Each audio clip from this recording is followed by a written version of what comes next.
welcome to Bridge the Atlantic. We are your hosts, Ross Barber and Marcio and We're so excited to have California-based Vietnamese American director Steve Nguyen with us.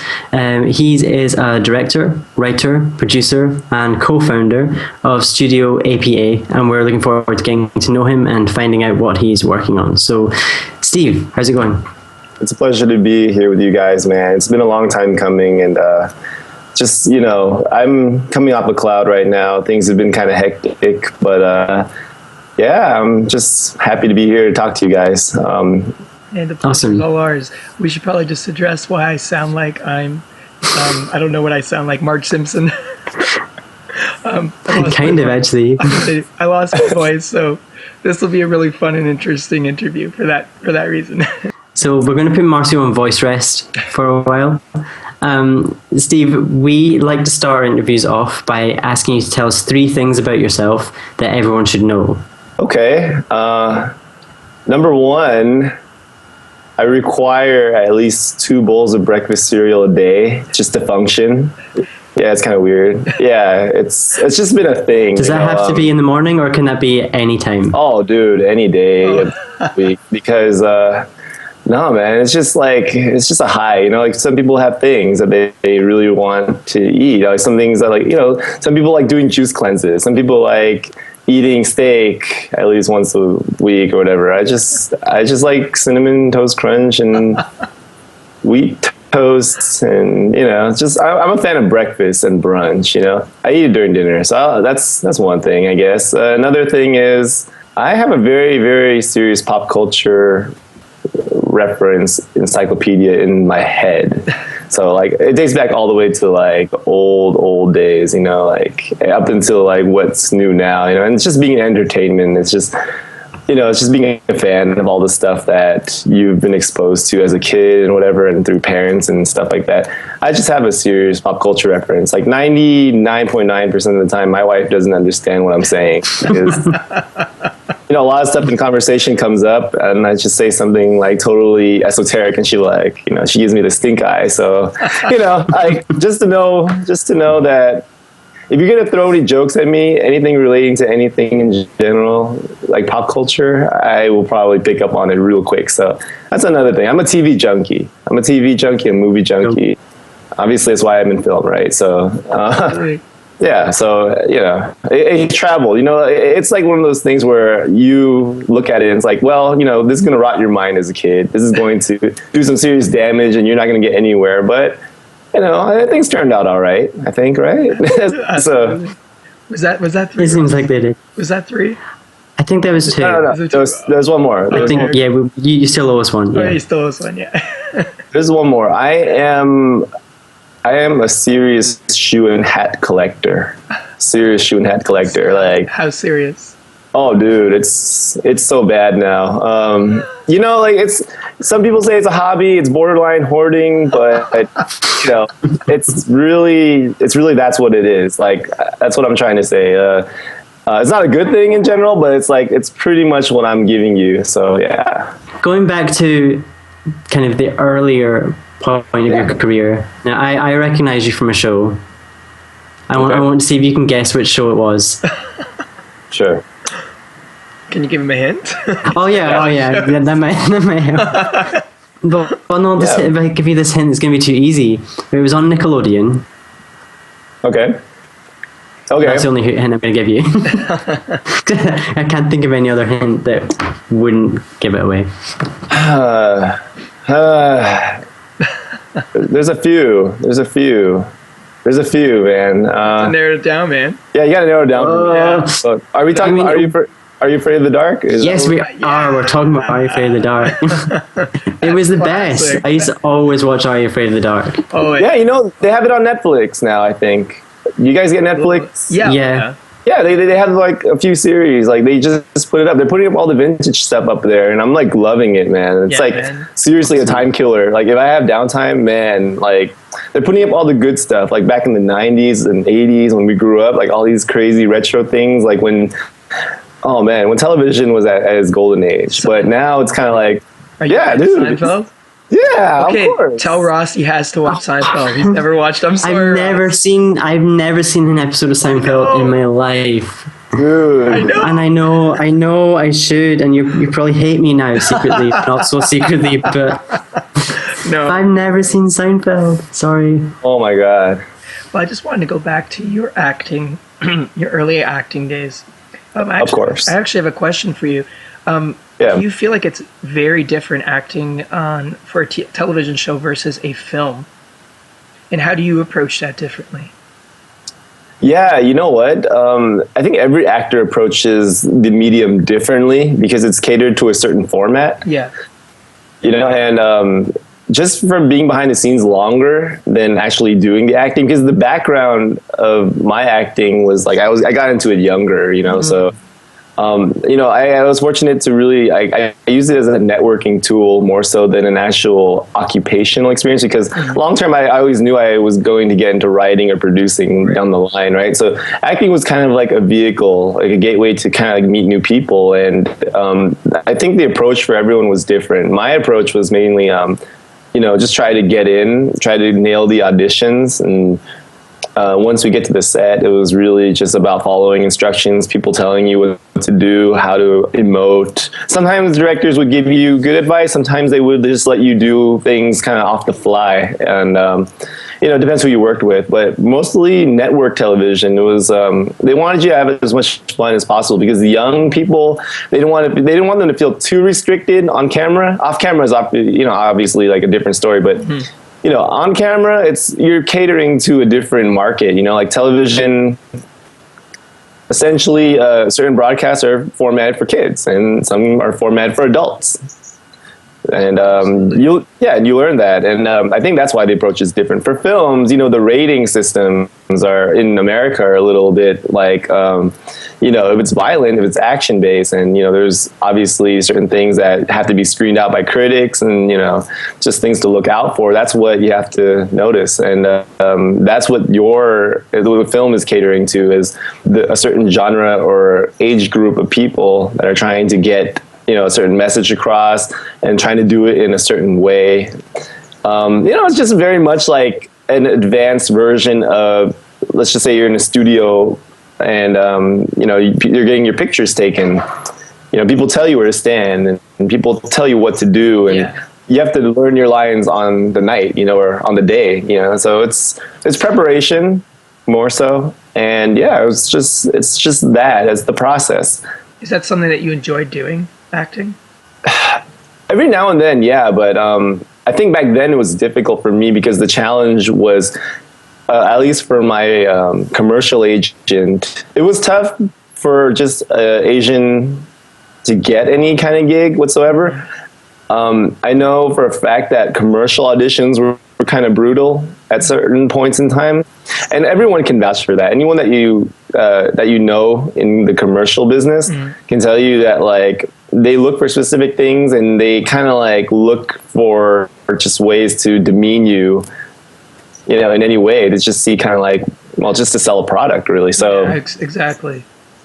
Yeah, so I got that experience. I also got to be a part of some cool network programming shows, and and I think that experience was more value than anything. Even at a young age, you can definitely say that, you know, those were memories you could definitely hold on to, and you know, I made friends that were actually way better off than I was as a child star actor, because I just got like these guest roles or these little speaking gigs and little appearances, maybe like 1 or 2 commercials, and you know, like I considered that in a way success just from what I've learned. Absolutely. And the exposure that it had. So yeah, it was good. I guess out of all the many creative things you do, it seems like acting was kind of the first thing. The vehicle that you took, like you said, to get to kind of where you really wanted to go. Would you say that would be writing? Yeah, man. Or directing? You know what? The proof is in the pudding, right? So writing was always kind of something I've been, I don't want to say born with, but kind of I've honed over the last like 10, 15 years. It was like a very formative skill that developed as I hit high school. for me, like my hobbies are a lot. They deal a lot with like storyboard creation. Like, so I'm very visual. I draw, and then I write.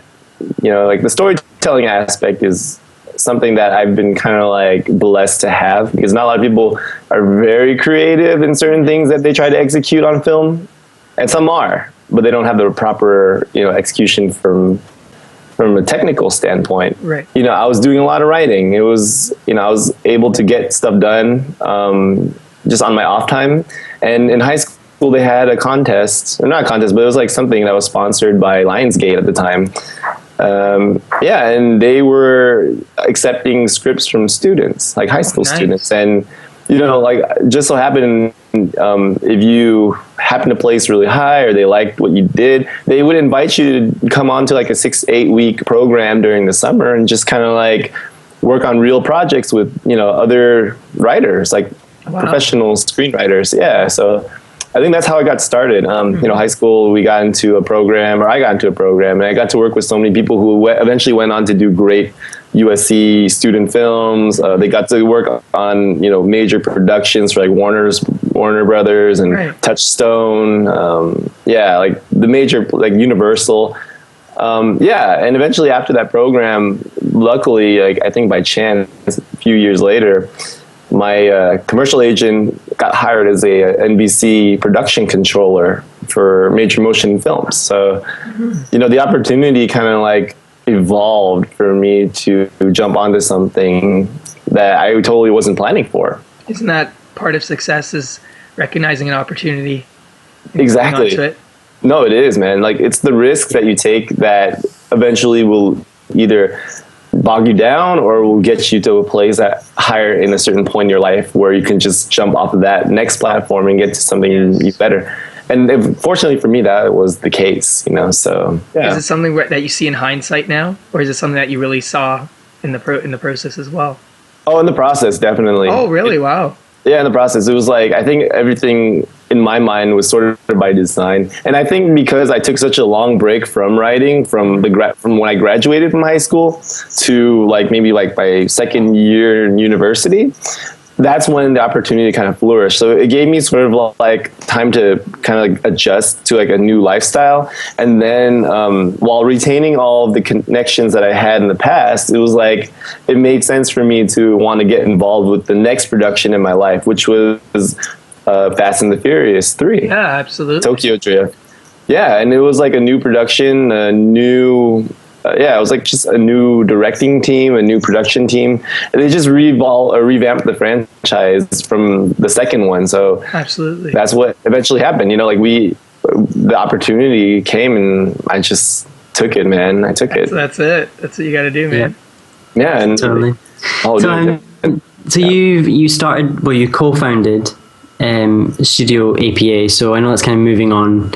Oh yeah, we're to a different kind of aspect. Yeah, we're moving on to a whole. But you do so many different things. So I know so many things to talk about. Excuse me. I know. Yeah, of course. So tell us a little bit, kind of how everything started and where that fits in, I guess, in the whole picture of what you do. Mm-hmm. You know, like after working as a writer for like 5 years at Universal, it was just kind of like time to move, like migrate, because during the writer's strike, it was really tough for writers to kind of like continue from that point on. Mm-hmm. Just knowing that they walked away with so little, and writing is a really, really essential foundation of any script or anything that you do, even music, you know, anything like that's the blueprint of the entire project. Absolutely. Yeah. You know, everything else, because that's the message. Everything else kind of blossoms. It's like the seed. Everything else grows from that. Yeah, like a great actor can't hide terrible writing. No, exactly. You know, so like you need to have something to work with. So yeah, totally. The writing is so important. I think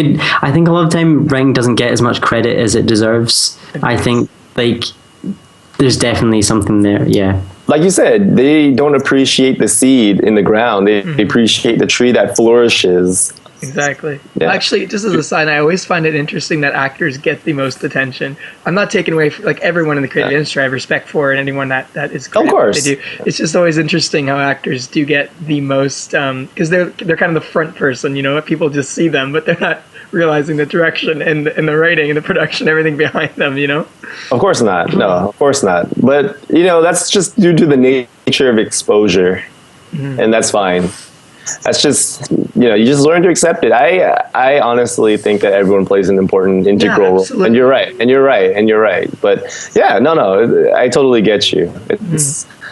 It's the nature of the business. It's the people who show the most face get the most credit, you know? So how does that all kind of tie in with Studio APA? So like you were doing all that, and then what inspired you to start Studio APA? Well, the inspiration was a project I had brewing from like the end of college, and I think it was just a pet passion project that I really wanted to follow up with, and it was from a personal standpoint of a friend of mine who had just gone through something, or not just gone through, but she goes around the world telling her story of just how she survived the atomic bombing of Hiroshima. Oh, jeez. Yeah, and you know, visually, I can only imagine it as like something that can only be told in an animation. Yeah. And Studio APA is essentially the reason why. Okay, so Studio APA is something me and my partner Charles or Chaz created mainly as a gateway to expose our animation to the world. And I feel that like animation is really the only way that people can understand certain things and tune into it 100% differently, because it tunes a different thing in your head that it gets you to want to like pay attention to it more. You know, it might be like color, it might be the way that we're able to flex like different visuals, but ultimately Studio APA is just a different take on how I wanted to perceive visuals like a long time ago as a kid. You know, it's something I've always wanted to do, but you know, when you're young, you have ideas, you don't necessarily have control over those ideas because you're in such a hodgepodge mix of people that have some kind of say in the project. But Studio APA it's me and my partner Chaz as artists trying to really get across the message that we wanted. And we had similar backgrounds. Like he worked for Warner Brothers as a visual effects artist, and you know, at the time I was at Universal doing storyboard conception and script supervising. So it was kind of like we always wanted to produce our own stuff, you know. And you know, we had success in, you know, getting work on our own. But I think, you know, joining together, and when we made this film, which took like 2.5 years to do, it was amazing. Like the name of the film, you know, hibakusha. It's a Japanese term that means atomic bomb survivor. Oh wow. Yeah, these guys that have suffered through, you know, the World War II effects of the bombing, the atomic bomb, they classified them like, you know, this is what they classified themselves as. And it was very poignant because it tells a story about our friend who actually went through the bombing, and it gave such a detailed visual of how she went about her life from the beginning of that to the end of that. And you know, it got, you know, after we you know, we screened it, and then we did our festival run. It was like a year-long festival run. We made about like a 50 to 60 college tour stop for like the movie. And that took over like the next 2.5 years of our life trying to get to the next. So we were essentially on tour for like from 2012 to 2014 up to spring of this year. Yeah. So no, it was amazing, man. And you know, it's nothing like a concert. It's kind of like, you know, it's a movie screening, but it's kind of like you're getting this feedback for real. Like it's not like YouTube where you put it up and you're getting like these line of comments. No, dude, like the realistic feedback is amazing. Like you see the emotion. It's not behind a computer screen. Yeah. So it was amazing to see just the emotion of like what this lady went through, how she took it, what people thought about her. And it was just like, it was harsh, you know, like, and people who actually suffered through that, or at least have relatives that were involved or some way or shape and form, they had stuff to contribute to. And it was like, you know, we're really glad you did this. And, you know, it was really for us, it wasn't really to tell a war story or anything. It was just really to get across a personal message that, you know, that the things that happen in our life, no matter what happens, like, someone could drop a bomb on you, or someone could kill your family, something like devastating can happen, but the community around you and you as a person can really shine as a beacon and really help help the cause by being better, by being the bigger person and helping others. That was the big thing. That was the message. And she was never bitter about anything that happened to her. Like, it's like sometimes you're in the wrong place at the wrong time. Sometimes some things can happen to you and you don't know why. But the point is to always be strong and kind of move forward and always make the awareness of, giving people the opportunity to learn about your story. Wow, that's just beautiful, man. Seriously, very, very, very, very moving. Thank you, man. Very powerful words. I was just going to ask, you've worked in the industry since you were a child. You've worked in all different angles of it, from being in front of the camera to be behind the camera to being way behind the scenes and just controlling the whole thing, to being the writer that, that it all starts from, right? You've got to have some stories to share with us today, either something really funny or just something that has stuck by you and stands out over all these years. Yeah, of course. It's not necessarily so much the network stuff. The network stuff is kind of degrading, if I had to say. I can give you that story, and I can just give you some, kind of like free-flowing stories that have happened. Sure, man. Yeah. Whatever's comfortable for you. Yeah. Okay, so I was a man show, Comedy Central, 1999. This is like when I was in my freshman year in college, right? This is like nothing I've ever done, because I've done a lot of kids stuff, like, Nickelodeon and stuff. Comedy Central is more of an adult catered channel, if you guys know or heard Comedy Central. Yeah. Right? Right? Comedy Central, yeah. Yeah, the man show with, at the time, Jimmy Kimmel, before he got really big, right? And Adam Carolla. It, yeah. Right? I had a guest spot on it, and it was like basically like the audition process was like they were trying to find the nerdiest Asian kid that they could, and I just so happened to be I fit the bill. Mm-hmm. So the audition process was like, come in, okay, like squint a little bit, and okay, just don't say anything, like buck your teeth, and oh my God. Like that's the audition, like, and you don't know what it's for because they don't really specify what the audition's for, but it's like that's what they were casting for. And my commercial rep was like, like there's a gig, whatever.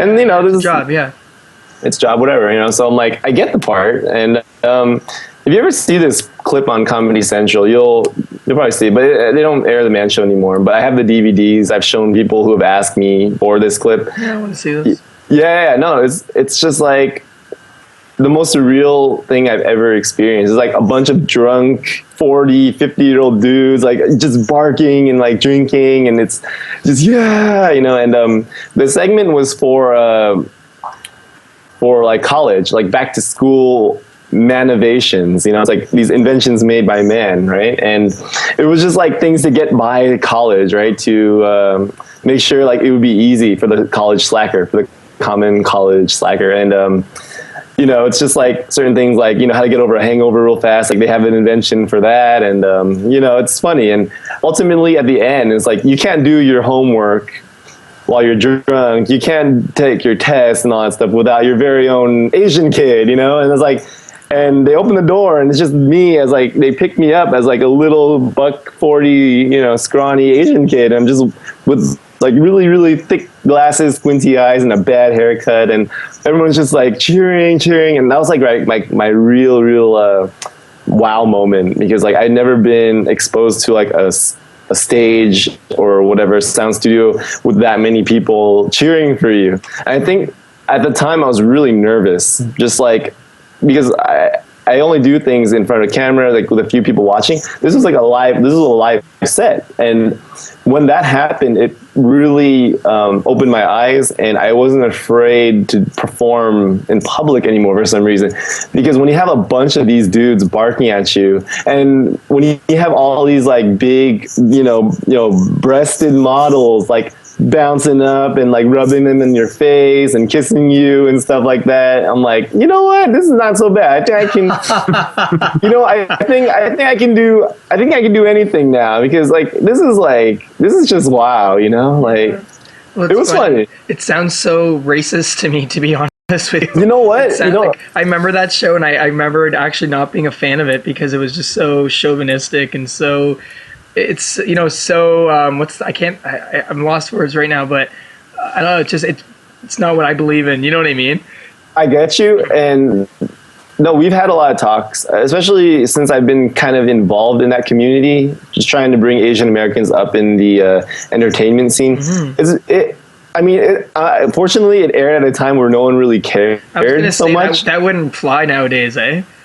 No, it is not PC. But back in the time when it was it was just kind of like it was just kind of like, oh, that's fine, whatever, Yeah, now like we have blogs, we have people that say stuff about it. We have commentary now, like all across the board. For better or for worse, of course. Yeah, so this learning experience came at a time where it was like, okay, people aren't going to be super sensitive about the whole agenda where they're perpetuating stereotypes but that was the name of the game, I think it seemed like also you got a lot out of it too, though, which is great. Yeah, no, but that experience taught me, like, dude, like, I can do anything, like, live, I'm not afraid.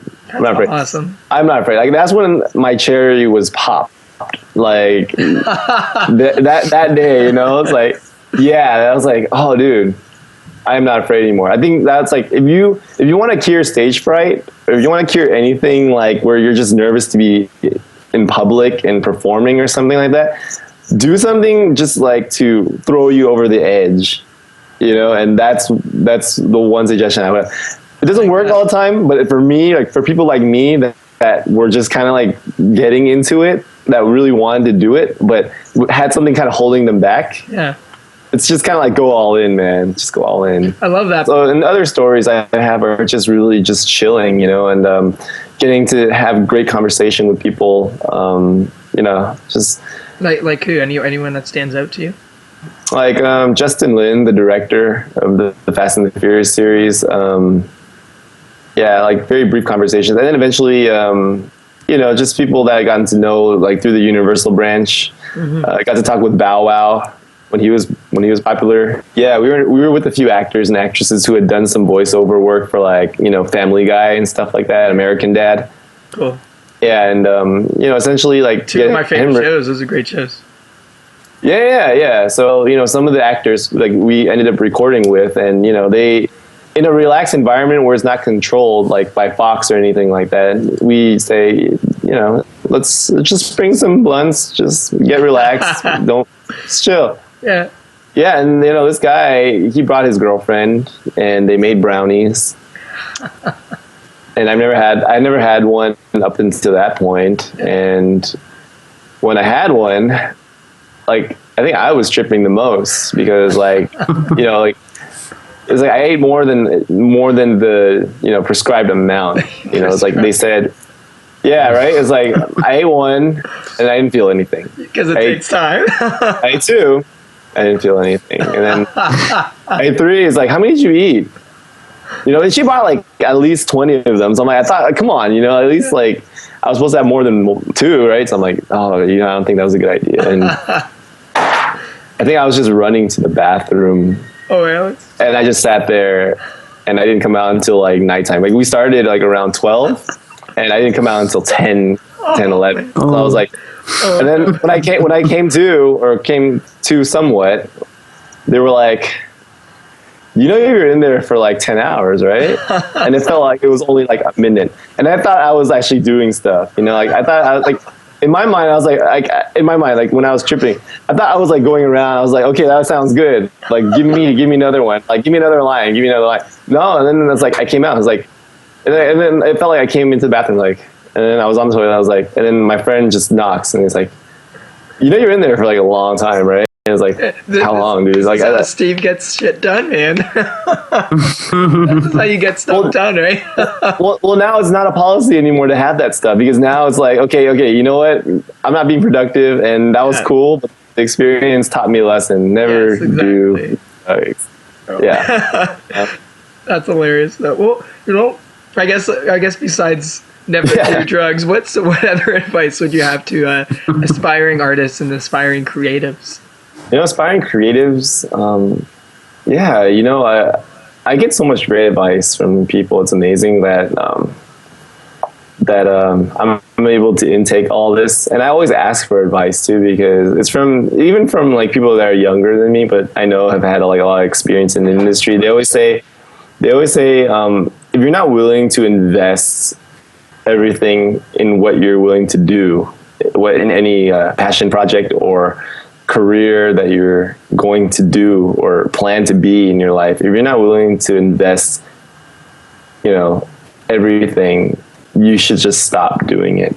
And I say that to everyone now that wants to do like an album or like a project or a film or something of that nature, because I ask them, like, do you believe in your project this much that you'd be willing to invest your life savings into it? Generally, a financial advisor would obviously beckon at that and say, no, obviously you shouldn't invest everything. But I mean more so emotionally and maybe like some financially, to at least have the project see the light of day, Absolutely, I couldn't agree with you more. Before we started the interview, we were talking about my documentary Rock and Proof and my life savings, man. everything. It's what you have to do, man. And people like you inspire me as well, just to do it. You know what I mean? Just put everything. Like you said, you have to put it all in there, man. All of it. Anything you got in your heart, in your mind, everything. That's man. No, man. And I appreciate you for doing that and for giving us a window into your life and just showing us the process of how to make a really, really great album. Thanks. And a personal one too. Like that's why I was touched. Like, this is why, like, when I followed you from day one, this is something I had to give you props for in person. So, thank you so much for doing that, Marcio. I appreciate that, man. Oh, likewise, man. Thank you. Yeah, of course. It definitely means a lot. No, dude, it means so much. Thank you, and like I said, you deserve your props. I'm not kidding. Like, you deserve your props. Honestly, man, like, seriously, I know I already said this, but coming from you, that does definitely mean a lot. Dude. And if I had more of a voice, maybe I could articulate that a bit more. I know. I'm trying so hard. No, it's okay, man. I sense the emotions. Yes, exactly. You have nothing to worry about. I got you. And Ross, thank you so much for doing this. For taking the time to do this. It's like, absolutely. Yeah, I was looking through your Twitter, as you do, and I saw a quote that really stood out to me. And the reason it stood out to me is because it's kind of something I tell a lot of like my clients and people that I know who, like, are maybe kind of let their ego get in the way a little bit. And the quote was, "Humility is becoming a lost art, but it's not difficult to practice. It means you realize that others have been involved in your success." And I think it's a really important thing to kind of remind ourselves, because I think everyone can get caught up a little bit, in the moment when things are going really well. You think, yeah, this is all happening, but it didn't just happen because of you. Like, you might have had a big part to play, but there's always going to be other people that have helped to make it happen. And yeah, I just I saw it and I favorited it, and I was like, yeah, that stood out to me. I just wanted to mention it. You want to know the story behind that quote? Yes. Yeah. Wait. Yes. So the thing. I think, like, I posted that like maybe a month ago or so. I met Pharrell on the set of The Voice. Pharrell is like one of those inspirational dudes that has touched like everybody, and because of my contacts with Universal, they knew I was a fan. They invited me over. My friend is an associate producer on The Voice in America, and he was one of the judges. And she made it happen where I was able to get a few words with him, and I told him I loved his new album. I told him, like, you did it right. I told him that I listen to it all the time, and like, you've been so inspirational for everybody, and just I can't say enough. And he said something that along the lines to me that like, man, the songs, they were me, but the people, the people that helped make the song what it was, who brought it up, who listened to it, who put it on spins on the radio. They were the real reason for why I am where I am, you know. And I was like, I get it, man. I get it, because like it wasn't just me, it wasn't just him, it was everybody. Like, you know, it just doesn't start with the production, it starts with everything and it ends with everything else. So it's like, I had to post that quote because I remember I was gonna do it a few months after, and it just came up in my mind that like Pharrell told me this. So I was like, hell yeah, I'm gonna put this up. And yeah, and it was along the lines of what I just said, you know, with humility, you know. It's a good one. He has a lot of good quotes, actually. I also like the one, work with people, you know, collaborate with people you can learn from. I think it's something along those lines. I like that one. I think obviously. Obviously. That's like, these are like the 10 commandments to being an artist, you know. It's like, that's it right there. Collaborate. It's like they're simple concepts, but it's the kind of thing that people, you kind of forget it or you push it to one side. But you need to keep reminding yourself of these things because it's the only way you're going to kind of move forward and help other people while you're helping yourself. Exactly. I love that. Yeah, exactly. That's a me. Is that a you? Is that a you quote? Yeah, you can quote me. You can quote me on that one. I like it.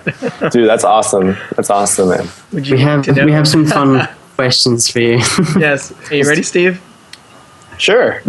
Coffee or tea? Tea. Meat or veggies? Meat. Meat. CD or vinyl? Vinyl. Summer or winter? Lately, winter. Summer's been hell over here. I'm sorry. It's lasted way too long. It must be so terrible for you. I'm tired, man. I'm tired of summer now. I'm ready to get in my hoodie and just kind of bundle up in my house next to my fireplace. That's all I want. Drama or comedy? Comedy. Twitter or Facebook? Twitter. Good call. Yeah. Cookies or cantaloupe? Cookies. Oh, hell yeah. Friends or Cookies. Frasier? Friends. Directing or producing? Directing. Mac or PC? Mac. Imagination or reality? I want to say both. Yoga or yogurt? Ooh, yogurt. How about yoga? Ooh, yogurt. How about yogurt while you're doing yoga? That's an option. That'd be difficult, wouldn't it? You're upside down. You know, like the thing with me is like I'm lactose intolerant. No tolerant for that lactose. Sorry, that's a Seinfeld reference. Yeah. You get it? Yes. Oh my God. Yes, of course. I love this. No, so like I have an hour window, so I say yogurt, but you know, you never know what happens. Right. Yeah. Breaking Bad, which is amazing. Oh yeah. Or Game of Thrones, which is also amazing, but I've never seen it. I've never seen it. What? We're huge fans of Breaking Bad, though. Oh yeah, I love Breaking Bad, but I never watched Game of Thrones. These are fine. Do you notice like half of the art that I post is very Game of Thrones related? Of course. And none of it is really Breaking Bad related. So yeah. I think you give us your answer. No, don't get me wrong, dude. Breaking Bad. I watched that entire series twice. Oh, really? Like live while it was airing, and while I was on Netflix. Yeah. So Steven Spielberg or James Cameron? Spielberg. Michael Jackson or Michael Bolton? Oh, Michael Jackson. Come on. Come on now. Come on. Sorry, now. Ross. Sorry, Ross. I was raised on Michael Bolton to music. Dude, Michael Bolton. So was I, actually. Michael Jackson. You got it. Yeah. Oh, yeah. No question. Sorry. And Michael Bolton tweeted me, so I was very pleased with that. But anyway. Wow. Anyway, moving on. Twerk or work? Depends who's twerking. It's you. You twerking or working? No. You do raise an interesting point, though. Please go on. Depends on who's twerking. Yeah, someone with an ass, or you know, or like me. or Marcio. Exactly, it depends. Ricky Gervais or Ricky Martin? I like Ricky Gervais, man. I appreciate that guy's humor. I appreciate his humor. Yeah, Ricky Martin's kind of blown off the face of the earth, so to speak. Ricky Gervais is still relevant. Sorry, Ross. Don't apologize. I'm good. I feel like I'm just don't winning really like this. this. I feel like I'm winning this. I don't. It's not really a competition. Not a competition. I know, but like all the answers I would say, he's saying. So we get Ross, each other, Ross, man. I get you, man. Ross, we'll get some in there. We'll get some. Yeah, we'll We get don't have much time left. We have 3 left. Go ahead, Ross. Go 3. So, whale or kale? I never had whale before, so I'm gonna go with kale. It's not really like if you've consumed whale. It's just like a stupid question on whether you prefer whale or kale. Oh, okay. Sorry, it's a stupid question. Oh, whale. Okay, No one get yeah. Yeah, we don't even really get it, so don't worry. Hey, then okay. You know what? The artist in me will say whale. Whale, yeah. There you go. Sorry. Bette Midler. Like, have I eaten? Yeah, exactly. I'm like, geez, I don't think that's even legal, is it? I probably. I think it is in like Iceland and that's right. places like that. Yeah. I think they eat Right, whale. I have heard that. Bette Midler or the Riddler? Ooh. Do I want jokes or do I want great acting? Depends what kind of mood I am in. Riddler is a good I'll go with actor. I'm just kidding. I'll go with Bette Midler. Yeah, cool. Hardly anyone says Bette Midler. That's a rare There one. you go. That's a Ross one. There you go. Ross, you got one. You got one. Why is that me? It's not me. Okay, fine. It's anyways. Oh my god. Oh, I guess we have one last question for you. We do have one last question. And cue drum roll. Boo. This is the most awkward question you'll be asked on the show. I'm sorry, but we ask every one of our guests this, and it's never pleasant. Of course. It's never pleasant. This is you, Yeah. Ross. It's me. So, the big question: Okay. Ross or Marcio? Oh my god. Oh no, don't make me choose, guys. Come on. We're waiting, I know. man. Time's ticking. And just be careful with your answer. Yeah. I can't sound threatening. Steve, I edit all the interviews together, so remember that.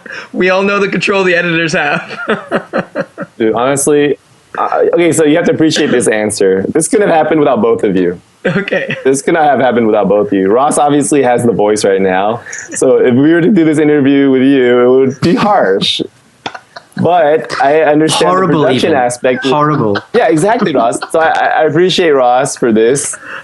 Marcio, you get the benefit of the doubt that you're obviously going to be the most creative person on this side of this, of the project. So I give the nod to you on that one, that you're going to do a great, you're going to do a great job with this. So yeah. You've just totally started a rift between Ross and I. I don't know if will we even launch this podcast now, Ross? Or is that it? We're done.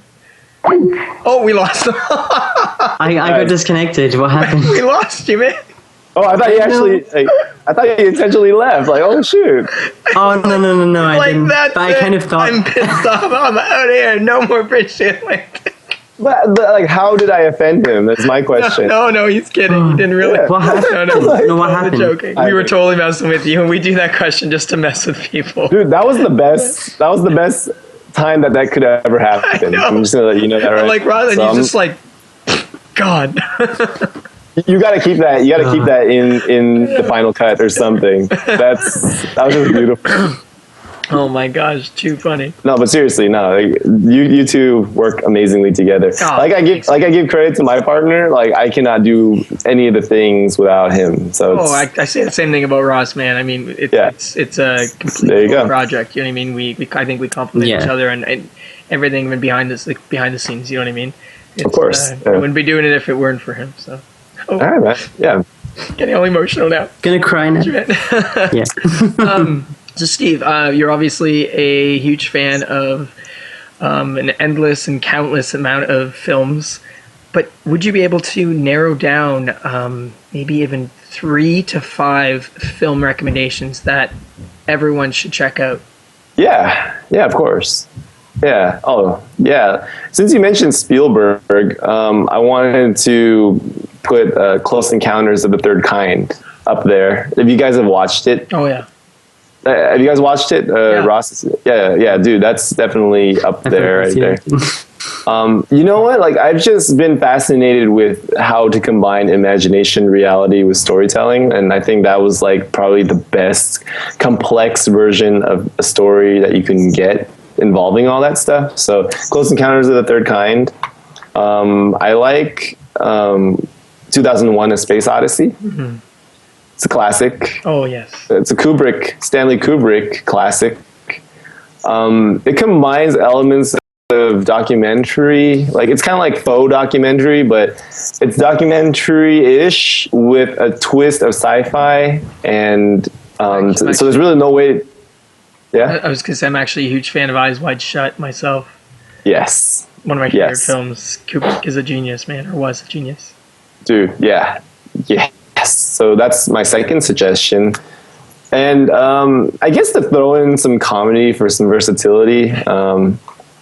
You guys watch any like the National Lampoon stuff? Oh yeah, of course. Yeah, Vacation, National Lampoon's Vacation. Classic. That's classic, dude. Like yes, that's comedy. Oh, dude, no, like I laugh every time. Like anytime that's on, or if I invite friends over, just chill and they want to watch a movie, like something to make them laugh. That's. You made me think of Airplane. That's another classic comedy. I love Airplane, dude. Yeah, those are one of my favorite comedies of all time, man. Naked Gun and a Half. Those kind of stupid, funny movies are just, old Pink Panther stuff, man. Oh my God. So good. Steve, where can people find you online? My website is s-nguyen.com. Perfect. And also just through Twitter, Facebook. You should check out studioapa.co. studioapa.co. We're kind of going through a little rebranding process, and we're also working on a new project right now. So we've been kind of. What's a new project you're working on? Sorry. So we are making a new movie actually with The Roots. Have you ever heard The Roots? Yeah, I met Jimmy Fallon actually. Questlove? Yeah, I was at a Fallon taping. Actually, I was one of the I got pulled out of the audience to be one of the like the band was playing, and I had to show that I can't remember who was playing, but I had to act like I was like really excited that the band was there. Anyways, so you know them. That's good. Okay, so no, we're doing a film, and it's going to include original music by them. Right now, we're in the middle of the writing. I'm writing the script, and I can tell you right now, it's very personal. It's a very personal story. Hey, it's been our pleasure. It really has been. Thank you so much for taking the time. We know you're a busy guy, and taking the time to chat with us. Of course. All right, brother. Hey, you have yourself an amazing night. All right. You too, guys. All right. Thank you so much for the opportunity. I'm blessed. Thank you so much. Take care. And, congratulations on all of your, things that you have to look forward to in life. Same to you, man. Absolutely. And I just want to wish you well. Thanks, man. Much love. You too. Thanks for watching Bridge the Atlantic. If you like what you saw, make sure to like, favorite, and most importantly, subscribe so that you don't miss each week's episode. Click on the videos above us if you'd like to see more, and please feel free to leave us a comment letting us know what you think of the show. Follow us on Twitter, Instagram, and Facebook, and subscribe to us on iTunes so that you can listen to us on the go. Thanks again for being awesome, and we'll see you on next week's episode.